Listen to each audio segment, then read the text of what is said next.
त्यांनी तुमचाच आधार घेऊन या ठिकाणी आम्ही पुढे जाण्याचा प्रयत्न केला. मित्र, आम्ही आता मला 25-26 वर्ष झाले, बऱ्याच ठिकाणी मी जातो.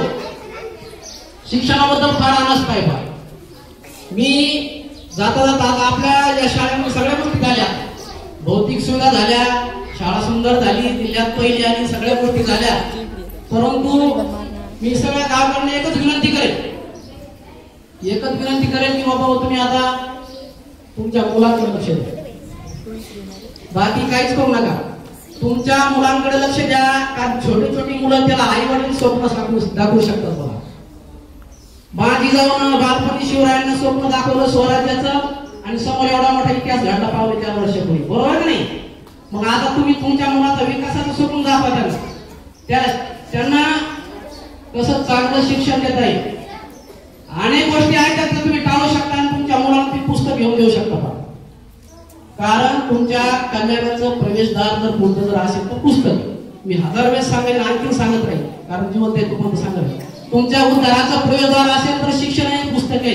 वाचाल तर वाचाल, नाहीतर समजून जा.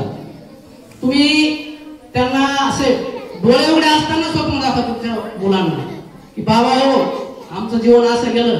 आईनं मुलीला सांगायला पाहिजे बाई माझं जीवन असं गेलं. वडिलांना मुलाला सांगायला पाहिजे बाबा शेतामध्ये आता काही खरं नाही, आणि हे जर आपण असंच राहिलो तर आपलं काही खरं नाही. आणि म्हणून तू शिक, तू मोठा होय, आणि जेव्हा आपला मुलगा मोठा होईल तेव्हा तुमचं स्वप्न साकार होईल. मला वाटतं यापेक्षा मोठी तुमच्या जीवनपणे दुसरी गोष्ट मोठी नाही, बरोबर नाही? प्रवाहाच्या विरुद्ध जायचं शिका. प्रवाहाच्या विरुद्ध सगळे लोक काय करते, आयुष्य आराम करायचा प्रयत्न करतात, पण आपण त्याच्या विरुद्ध जायचं, मुलांसाठी खर्च करायचं शिकायचं. आणि ही गोष्ट जर तुम्ही केली तर नक्कीच यशस्वी व्हा. आम्ही तेच केलं, आम्ही स्वतः तेच केलं. आम्ही आता आम्हाला एवढे पेमेंट असून आम्ही तुमच्यासारखे राहतो. आम्हाला अजिबात असं कोणत्या गोष्टी अशा शो करायची सवय नाही. मी असो, सोडण्याचे सर असो, आम्ही सगळे शिक्षक असो, सरांनी मुलांना घडवलं, डॉक्टर केलं. मी 3 मुलांना डॉक्टर केलं. काय केलं? मी तर एका घरी परामर्श मुलगा होतो, पण आम्ही स्वप्न पाहिलं पुढे जायचं, बरोबर नाही? स्वप्न दाखवणार असलं की बरोबर ते स्वप्न पूर्ण होतं. आपल्या गावाला स्वप्न पाहिलं आपली शाळा जिल्ह्यात पहिली यायची, बरोबर नाही? जर तुम्ही स्वप्न पाहिलं नसतं तर आपली शाळा जिल्ह्यात पहिली आली नसती.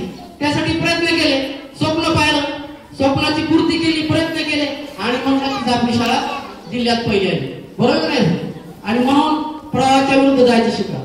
खूप खूप प्रेम दिलं. तुमचा सहवास आमच्या कायम आमच्या हृदयाच्या कप्प्यात राहील. असंच प्रेम राहू द्या. वेळोवेळी आपली भेटच होईल. मला या ठिकाणी आमचा सत्कार केला, आमचं कौतुक केलं, त्याबद्दल मी सर्व गावकऱ्यांचा या ठिकाणी धन्यवाद देतो आणि मी अनुभव शब्द संपवतो. थँक्यू.